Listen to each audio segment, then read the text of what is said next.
Boa tarde a todos.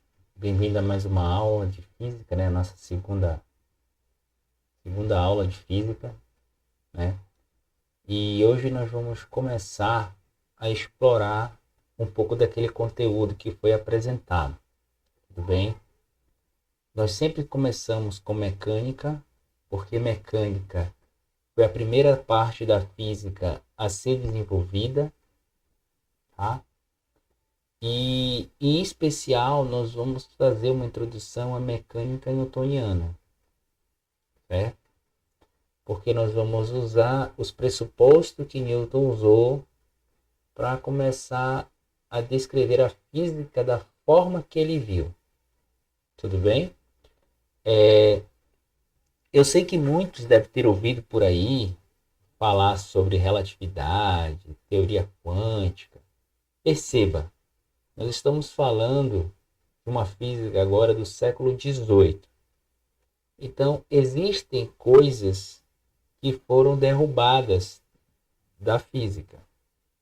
Nós não vamos levar em conta isso. Nós vamos levar a mecânica newtoniana.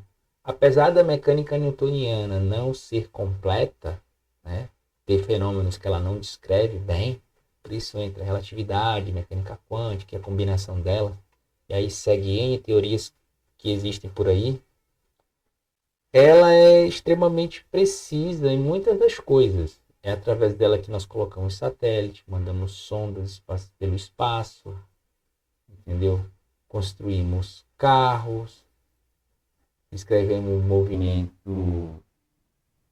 do nosso cotidiano. Então, assim, ela tem uma grande aplicação, apesar dela não estar correta, né, na sua essência, tá? Tem problemas.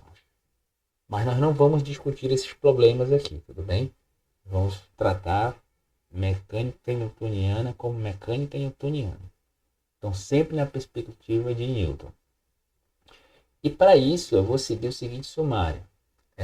Eu vou falar uma breve história da cinemática, tá? Vamos estar na parte cinemática, vai ter a breve história da cinemática.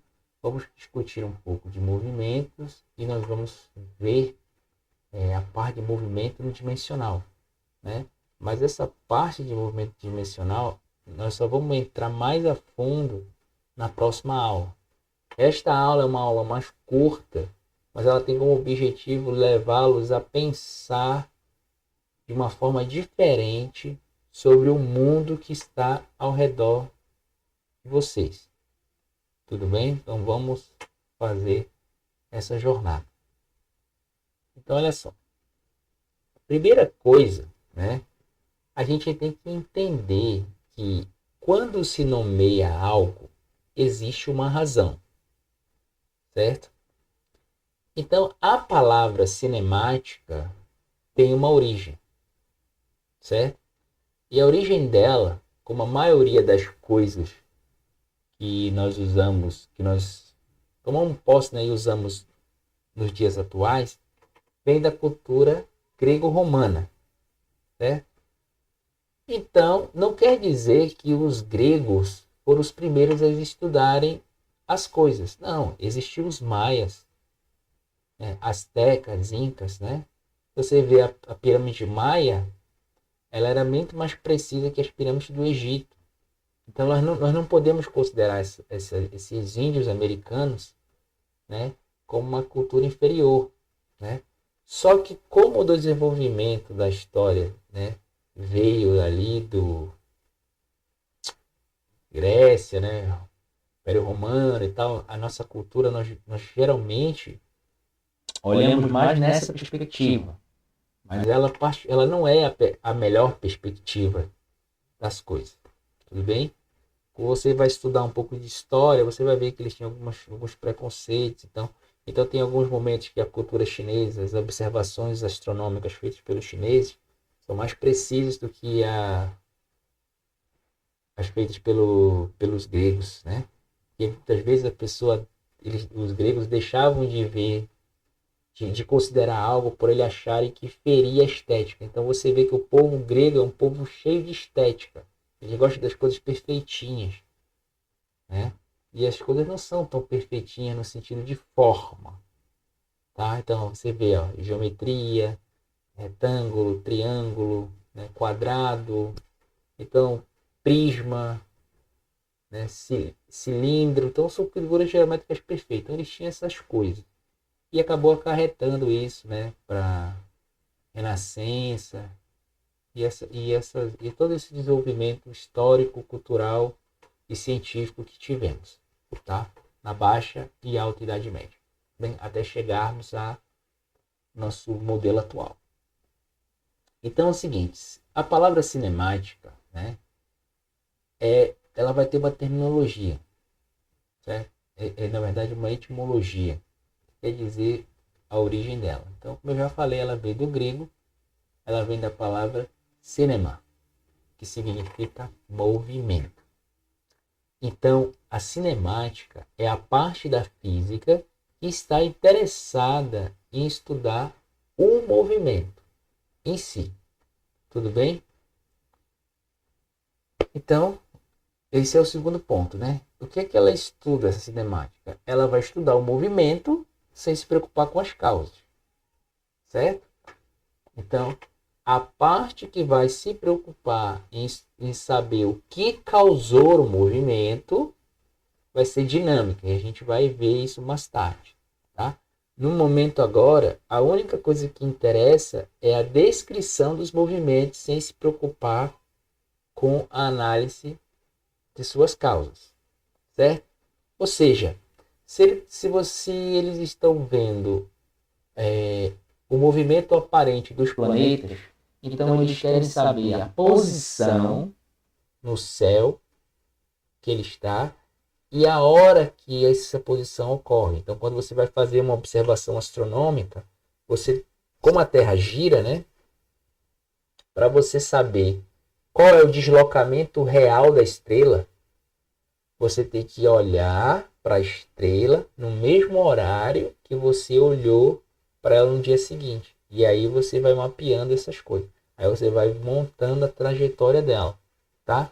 Hoje em dia é mais complicado de nós vermos essas coisas, estudarmos o céu. Às vezes parece que eles eram super, mega, ultra inteligentes, né? As pessoas que estudavam essas coisas. Só que o que nós temos que levar em conta é que quando eles estavam na Grécia, essas coisas, não existia energia elétrica, certo? Não existia tanta poluição nas cidades como tem hoje. Então, devido à iluminação da cidade, dificilmente a gente consegue contemplar o céu. Então, para nós contemplarmos o céu, nós temos que ir para o interior, para um lugar mais limpo, né? Onde tem pouca luz, certo? Lá não existia energia elétrica, até século XIX, né? Então era muito fácil você perceber esses movimentos no céu, essas coisas, porque você estava constantemente olhando para eles. Você só tinha que pensar um pouco mais, né? Então cuidado para não criarmos esses estereótipos de que os gregos eram a melhor civilização mais avançada que teve. Eu particularmente não concordo e discordo de muita coisa da filosofia grega, né? Eu acho que uma sociedade meio que suja. Mas não sou eu, né, Marcelo, que dito as coisas da história. Isso é só uma opinião particular. Eu tenho minhas razões. Não vou falar aqui porque não interessa se não estamos fazendo aula de filosofia. Mas eu só quero que você entenda que as coisas que estavam nos céus não eram uma realidade distante deles como é para nós, porque nós não vemos. Mal menos tiver a lua, né? Então eles não, eles tinham mais tempo, é como se a vida passasse mais devagar. Tudo bem? Beleza. Então vamos lá, para uma breve historinha dela. Existia um grego chamado Cláudio Ptolomeu, né? De 90 a 186 DC, né? Por de Cristo, né? Essa é uma pintura dele, tá? Do século XVI, não quer dizer que é ele, né? Nós estamos falando aqui primeiro e segundo século. Claro que ele não tinha uma câmera fotográfica, tá?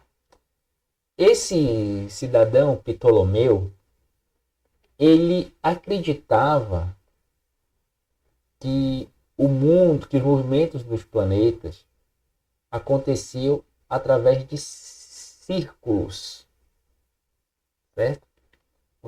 Eles viam através de círculos.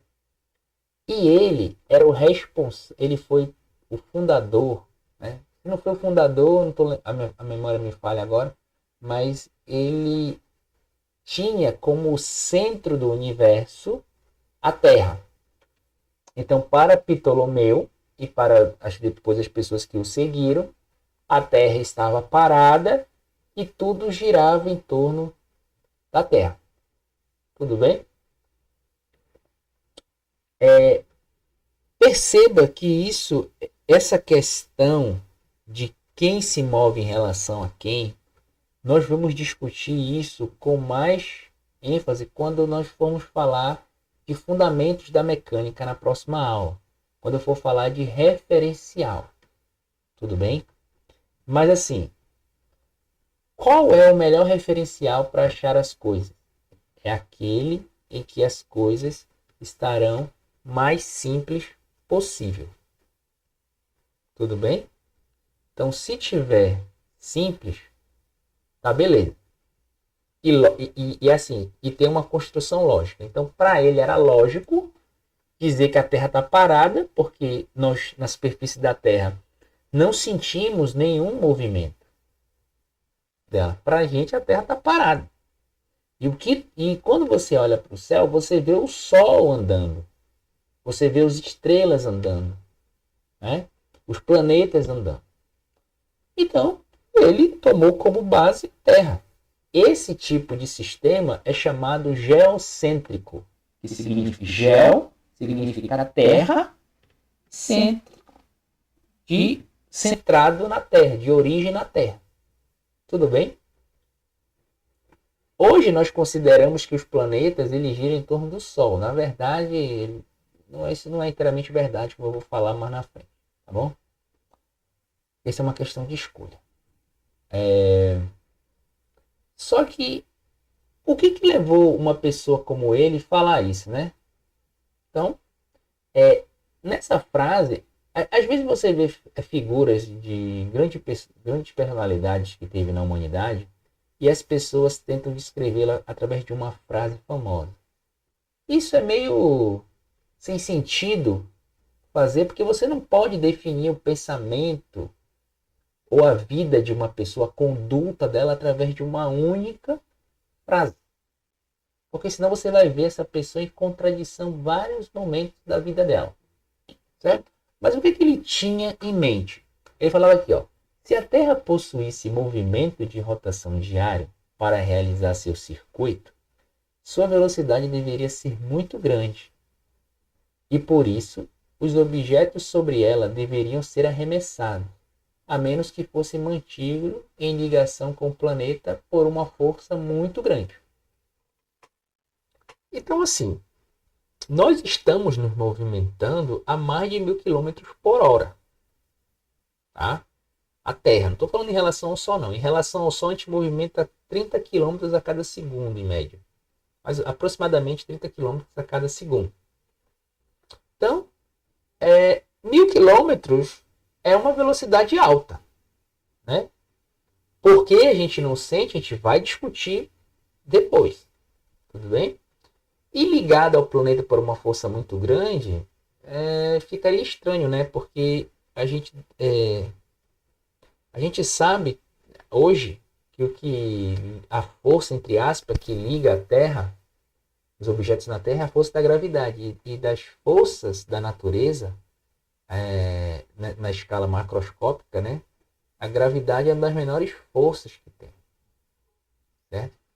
A força elétrica, por exemplo, ela é muito maior que ela. Se você fazer uma relação de uma unidade de carga elétrica, a unidade de carga elétrica a distância de 1 metro, você vai ver que vai dar ordem de 10 a 20 de diferença. Então é muita coisa. Certo?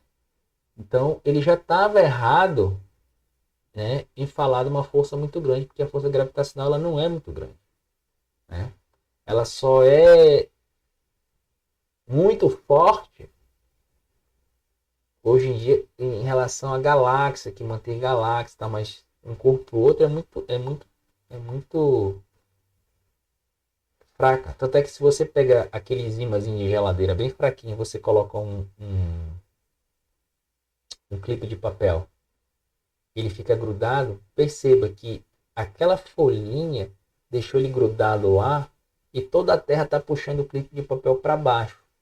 Para você ver como a força gravitacional é fraca. Certo? Então assim, ó, esse modelo de Ptolomeu, né, ele ficou muito famoso. E só que existiam alguns movimentos dos planetas que parecia que o planeta estava voltando para trás.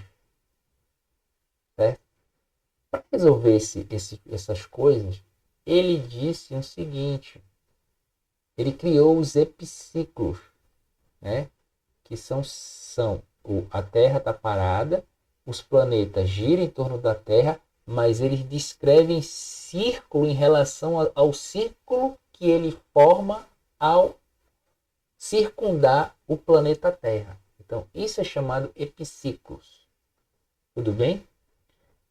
Olha, eles não conheciam muitos planetas, né? Ele conhecia Mercúrio, Vênus, Marte e Júpiter. Né? Se a minha memória não me falha, só eram 4 planetas. Então, ele não existia telescópio. Era olho nu que eles faziam. E isso vai até a Baixa Idade Média. Né? Até o final da Baixa Idade Média, na verdade. É. Aí, não. Baixa não. É alta, alta. Alta Idade Média, desculpa. Então, seria fácil fazer esses epiciclos, né, para esse pouco de coisa. Agora, se você for tentar descrever todos os planetas que nós conhecemos, né, nós temos Mercúrio, Vênus, Terra, Marte, Júpiter, Saturno, Urano, Netuno. 8 planetas. Plutão não deixou de ser planeta, né? Alguns anos atrás. Seria muito complicado fazer por epiciclo, tá?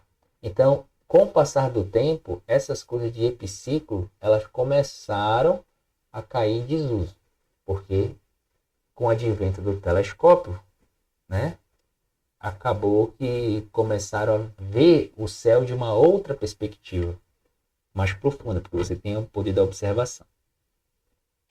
Depois veio esse polonês aqui, ó, né, chamado Nicolau Copérnico, né? Olha, ele é de 1400, século XV. Ó. Século XV morreu no século XVI. Né? Essa é uma gravura de século XVI dele. Né? Já era mais próximo, porque nessa época já existia as pinturas famosas. Né? Já tinha já estava com aquela cultura de querer fazer o renascentismo, né? Que acho que a revolução estava começando, científica, que estava saindo do misticismo religioso, né? Que havia pairado na Europa. E ele fez essa obra aqui, ó, né? Sobre o movimento celeste. E o que nós devemos destacar nele, ele era um cônego, tá? Tipo, uma espécie de padre. E ele criou o sistema, ele mudou o referencial da Terra, né? Você pode ver aqui, ó, a Terra está aqui. Esse círculozinho que aparece bem aqui é o círculo da Lua. Tem até uma Lua bem aqui. Se você tiver uma tela grande, você vai ver. Eu consigo ver pela tela do meu computador, certo? E aqui está as ópticas de algumas coisas, tá? Qual é o mérito dele? Ele tirou o geocentrismo e colocou o heliocentrismo. O Sol. O que é heliocentrismo? Sol. Hélios é um nome relacionado a Eros, né? Que era ou no grego Apolo, que era o deus do Sol. Então, hélio, até o elemento químico hélio, é nomeado de referência a isso, né, a Hélios, de Sol, porque o hidrogênio, o Sol é formado praticamente de hidrogênio, né? Então, ele é formado de hidrogênio e lá tem hélio, né? Produz hélio através de reações nucleares que tem lá. Então, na verdade, tem o gás nobre hélio, né? Que está relacionado a isso. Tá? O nome, só o nome, tá? Então, beleza. Então, o que ele faz? Ele pega, tira o referencial da Terra e coloca que ela está rodando aqui em relação ao Sol. Então, o Sol está aqui e a Terra faz essa órbita. Aqui é Vênus e aqui é Mercúrio. Né? Ó, Marte, Júpiter, Saturno. Né? Aqui eu não estou conseguindo ler pela foto. Certo? Então, olha só. Quando ele faz isso, ele facilita as contas astronômicas. Certo? Porque você não vai ver as coisas girando e as outras coisas girando. Ele falou, não, as coisas giram em torno do Sol.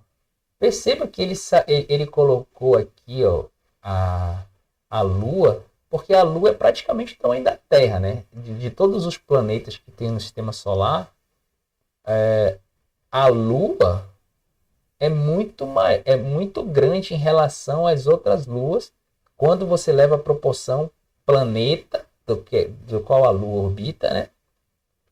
E ela.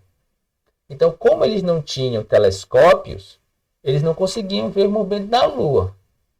Tudo bem? Só depois que eles vão descobrir o movimento da Lua. A única Lua que eles conheciam era a nossa Lua. Que é só olhar para o céu que você está vendo. Certo? Então, por isso que não tem. Então, ele acabou com os epiciclos.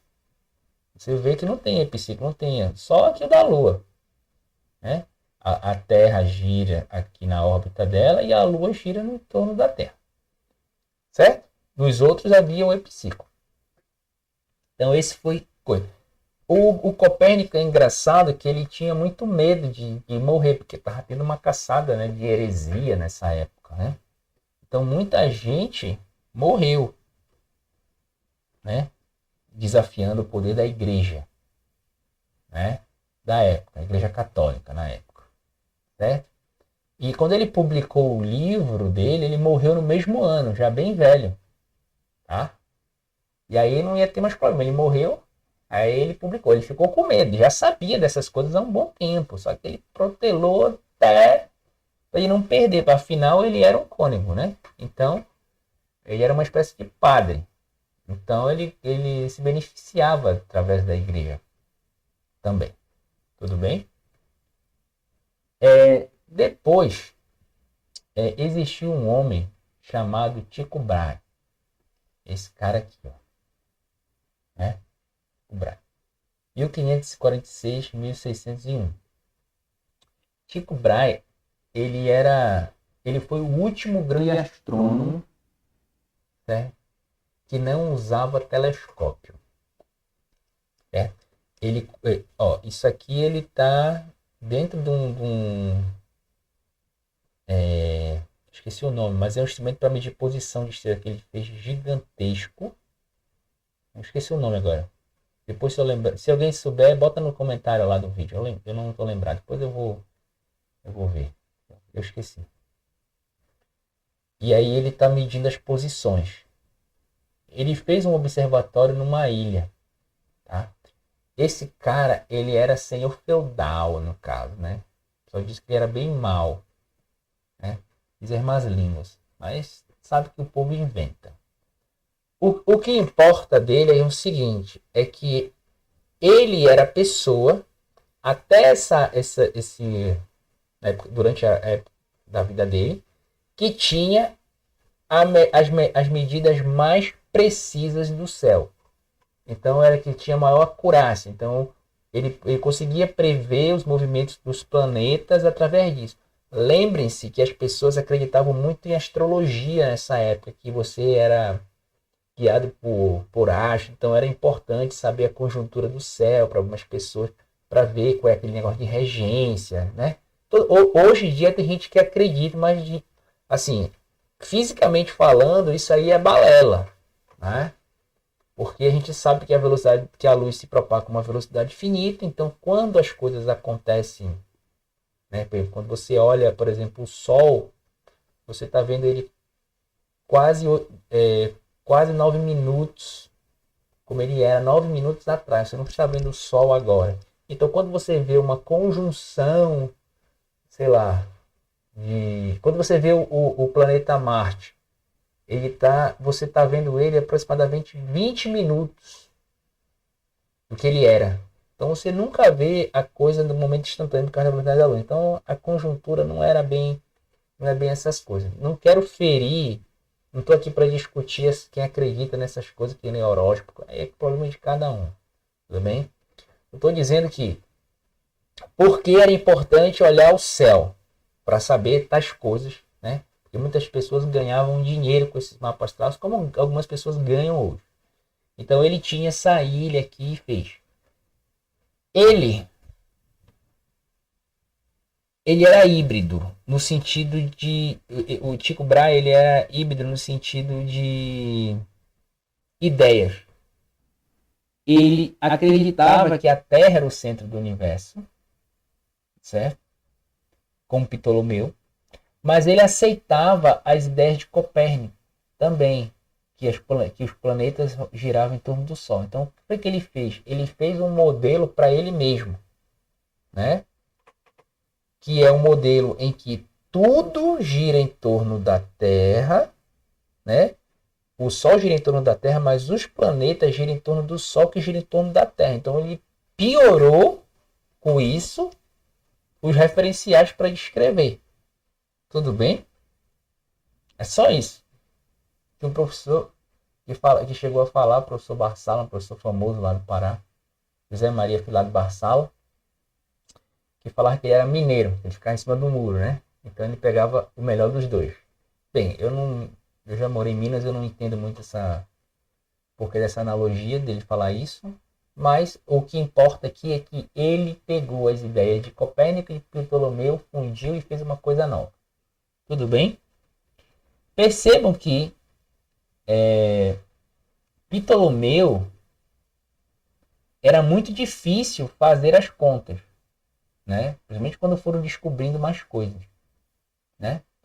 Já o Nicolau Copérnico é mais simples tratar os referenciais dele, tudo bem? Aí depois do Tycho Brahe, vê esse aqui, ó, Johann Kepler, um alemão. Tá? Ele foi o substituto de Tycho Brahe. Quando Tycho Brahe morreu, ele que ficou tomando conta do laboratório dele lá de astronomia, certo? E ele é o responsável, ele ficou famoso pelas suas 3 leis planetárias.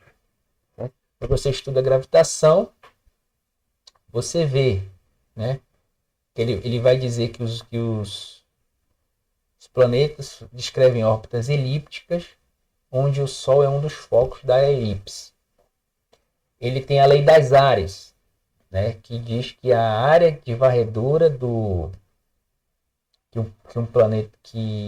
de varredura do planeta é proporcional ao tempo, geralmente proporcional ao tempo que ele demora para percorrê-la.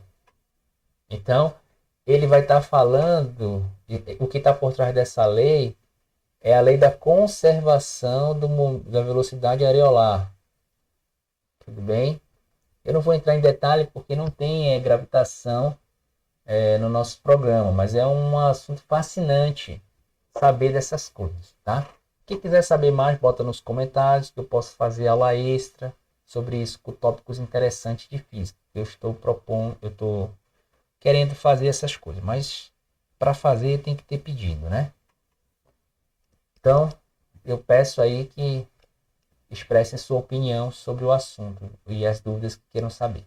Tudo bem? O Kepler foi um cara que sofreu bastante na vida. A vida dele era completamente louca. A mulher dele era muito louca. Mar sofria na mão dela, os filhos morreram, tá? Então, nesse momento, eu tô falando isso porque nesse momento de pandemia, como muitas coisas parecem que estão perdidas, né? Vamos manter a nossa serenidade, porque o próprio Kepler sofreu a vida toda. Nós estamos nessa coisa por um pouco mais de um ano, né? Então, sofrer uma vida toda e sofrer um pouco mais de um ano, né? 1 ano e 3 meses, na verdade, aproximadamente, um pouco mais, você vê que mesmo assim, mesmo com todas essas coisas, ele conseguiu fazer algo relevante e deixou para a posteridade, né? Que são as leis de Newton, que são as leis que levaram o nome dele, leis de Kepler, que vão influenciar Isaac Newton quando ele vai fazer a teoria da gravitação dele. Porque lembra que eu falei para vocês que uma teoria boa é uma teoria que explica as coisas do passado e prevê coisas novas. Então você só vai saber se essa teoria é boa se as previsões dela baterem com os resultados experimentais e explicar as coisas que todo mundo já sabe. Porque ela pode explicar as coisas que todo mundo já sabe e os resultados não baterem com os resultados experimentais. Então a teoria não é boa. Certo? É melhor ficar com a antiga mesmo. Nesse sentido. Bem, então, basicamente, acreditava-se que existia 2 tipos de mecânica. Tudo bem? Existia uma mecânica celeste, que o responsável era Kepler, que encontrou, né, as leis, né? Apesar que quando ele fez a conta dele, ele errou a matemática, mas ele chegou no resultado, na interpretação correta, mesmo errando a conta. Tá? Tem algumas revistas super interessantes que falam sobre isso, né? E existia a mecânica da Terra, porque eles achavam que o que era depois da Lua, né, era coisa domínio dos deuses, né? Que anjos empurravam os planetas. Tinha toda essa crença, né, nessa época. Então, ele conseguiu encontrar uma ordem. Olha, isso é meio complicado porque, assim, muita gente pensa que a matemática é a linguagem que Deus escreveu o universo. Mas vocês já viram do meu curso lá de cálculo, de matemática, eu estou defendendo a ideia de que matemática é ciência humanas e tenho mostrado, né, o que é o que funciona como um verbo, como um objeto, como um sujeito. Então eu mostro essas coisas durante as aulas. Então não podemos confundir, porque a matemática ela não consegue prever tudo. Existem erros que nós cometemos a fazer cálculo. Até que nós estudamos estatística disso, né? E o pressuposto que a maioria das pessoas tem é que Deus é um ser perfeito. Então Deus não erra. Certo? Então, Deus criou a matemática. É porque da linguagem que o homem desenvolveu para explicar as coisas da natureza, a matemática tem se mostrado a melhor ao longo de vários séculos. Certo? Porque você poderia descrever as coisas usando português, usando qualquer outra língua, mas não vai ter o grau de precisão que a matemática tem. Mas mesmo assim, ela não reflete a realidade. Assim como vou falar casa, uma casa verde. Então você tem uma ideia de casa verde, uma estrutura, a tonalidade de verde. Com certeza não é a mesma coisa que eu estou pensando quando eu falei isso. Não é a que você imaginou ou que o seu colega de classe imaginou. Então existem esses erros intrínsecos. Só que diferentemente do português de eu ter falado isso aqui, a matemática a gente consegue expressar por números o erro que a gente comete. Então isso a torna mais precisa. Mas eu particularmente, Marcelo, não creio, não defendo e não comungo da ideia de que Deus, que a matemática é uma coisa divina. Que o homem a matemática existia independente do homem. Eu não creio nessa nessa vertente, tá? Isso a gente pode discutir em algum momento, mas não é o objetivo da aula, mas eu não creio, apesar de ter muita gente que defende isso. Tudo bem? E aqui nós temos o famoso Galileu. Né? Galileu Galilei. Geralmente a gente usa, é engraçado, né? A gente fala Kepler, Ptolomeu, e o nome dele é Cláudio Ptolomeu, que é Johannes Kepler. Mas no Galileu a gente costuma chamá-lo pelo primeiro nome. É estranho, né? Porque geralmente nos outros países a gente chama a pessoa pelo sobrenome dela. Então, Senhore Galilei, com certeza chamavam assim. Só que parece que o Galileu é considerado o pai da ciência moderna. Tá? Pai da ciência moderna. Por quê? Porque ele traz a ideia do empirismo. Na verdade, não é que ele traz, mas ele difunde mais. Porque não nasceu com ele. Essas coisas já vem formado. Tanto é que ele, quando ele viu os trabalhos de Copérnico, ele achou que ele era um gênio. Né? E começou a ler, devorar o livro, gastar vela, né? Não tinha luz elétrica, era com a vela. Por isso que tem aquele negócio, quando o cara está estudando muito, o cara fala, tô queimando pestana. Por quê? Porque às vezes o cara estava estudando aqui com a vela, a pestana é a parte da testa, né? E aí ele cochilava, ou então ele se empolgava e a vela acabava queimando a pestana dele. Então significa queimar a pestana, quer dizer que eu estou estudando concentrado, né? O pai de Galileu era um músico muito famoso na Itália, tá? Galileu ele se tornou uma pessoa muito famosa, ele foi professor de matemática, ele construiu o compasso militar, ele fez a primeira calculadora a primeira régua de cálculo que foi usada, né? Ele foi a pessoa que não inventou o telescópio, mas ele foi a primeira pessoa a pegar um telescópio e virar para o céu, e por isso que ele descobriu os anéis de Saturno, ele viu que a Terra não era o centro do universo, que ele via as outras luas, por exemplo, as luas de Saturno, de Júpiter, orbitando, né, em torno dele. Então, tem até nome de lua em Galileu, né, em Júpiter, se eu não estou enganado, em homenagem a ele, certo?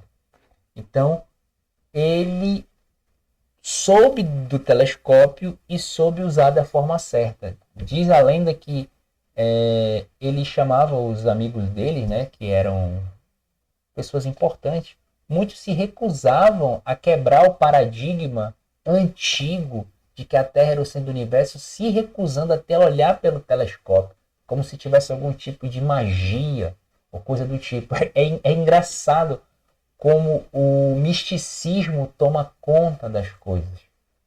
Então ele escreveu, né, diálogos sobre das duas novas ciências, né?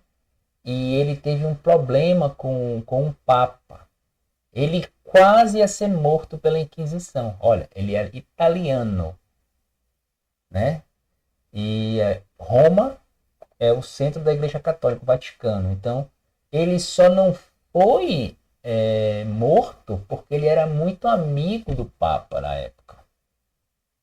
Certo? E aí ele ficou preso o resto da vida e depois ficou cego. E ele teve que renunciar às coisas que ele tinha falado. Né?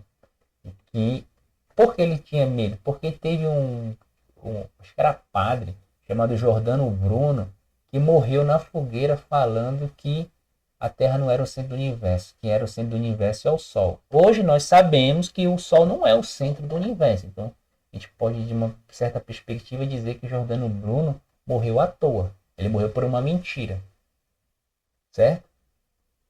Então, o que ele estava querendo fazer, Giordano Bruno, apesar que ele não era... Ele tinha umas ideias meio hereges.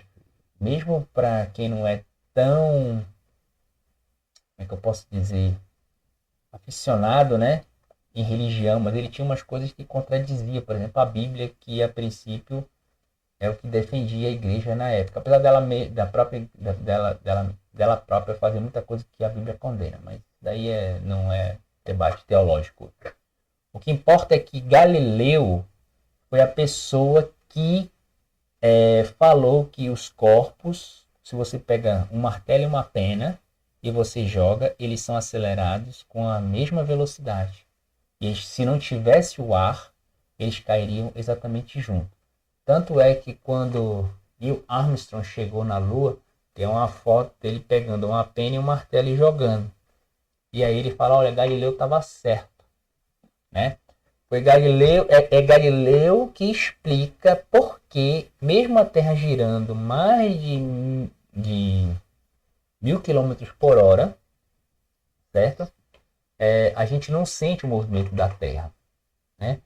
E quando ele fala o princípio da independência dos movimentos. E quando nós formos estudar movimento no plano, nós vamos estudar as ideias de Galileu, certo? Então ele era uma pessoa muito sábia. Ele enfrentou muitos problemas. Ele era aquele tipo de professor do povão. Ele gostava da glória, entendeu? Ele gostava. Ele gostava também de ir para aqueles bares. Ele tinha até uma concubina lá. Ele teve algumas filhas. Na verdade, se não me engano, ele teve 2 filhas. Uma delas virou até freira. A madre, ele colocou o nome Celeste como uma homenagem ao pai, né? Mas assim, se você procurar no YouTube aqui, né, você vai lá, Galileu, o Confronto dos Céus, acho que esse que é o título em português. Você vai ver uma história bacana sobre a vida de Galileu. É legal, vale a pena, tá? Qualquer coisa eu boto na descrição do vídeo, tudo bem? Ou no primeiro comentário lá depois. Então assim, Galileu desvendou a mecânica terrestre. Então nós tínhamos uma mecânica terrestre e uma mecânica celeste. Depois vai ter um homem que vai unificar as duas. Tudo bem? Bem, essa é, ó o ano de Galileu, 1564 a 1642, né? Foi o ano que o Newton nasceu, ele morreu, certo?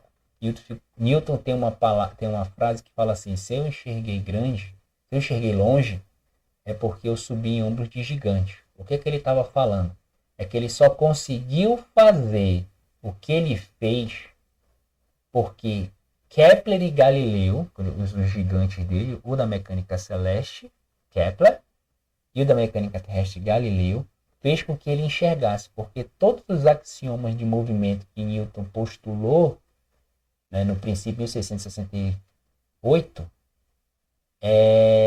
ele tinha como resultado as observações que Galileu e Kepler fizeram. Então, para você ver, ele fez uma teoria, tanto é que axioma, o postulado do movimento. Esse postulado só é bom porque ele consegue reproduzir os dados experimentais. E isso é uma coisa fantástica, certo? Para a época. Então, Newton vai explicar várias outras coisas. Mas aí ele vai ter que lançar, para explicar todas essas coisas, ele vai ter que lançar mão de um outro conceito. Tudo bem? Que vai ser o conceito de força, né? Galileu sabia sobre aceleração, Kepler sabia sobre aceleração, velocidade, posição e tempo. Isso ele sabia. Força veio com Newton. Tudo bem? Bem, movimento. Então, como nós estamos estudando movimento, basta nos perguntar assim: peraí, basta nós confiarmos nos nossos sentidos que nós estamos ou não nos movimentando? Porque agora mesmo, se você estiver parado na cadeira, você não vai ver movimento nenhum.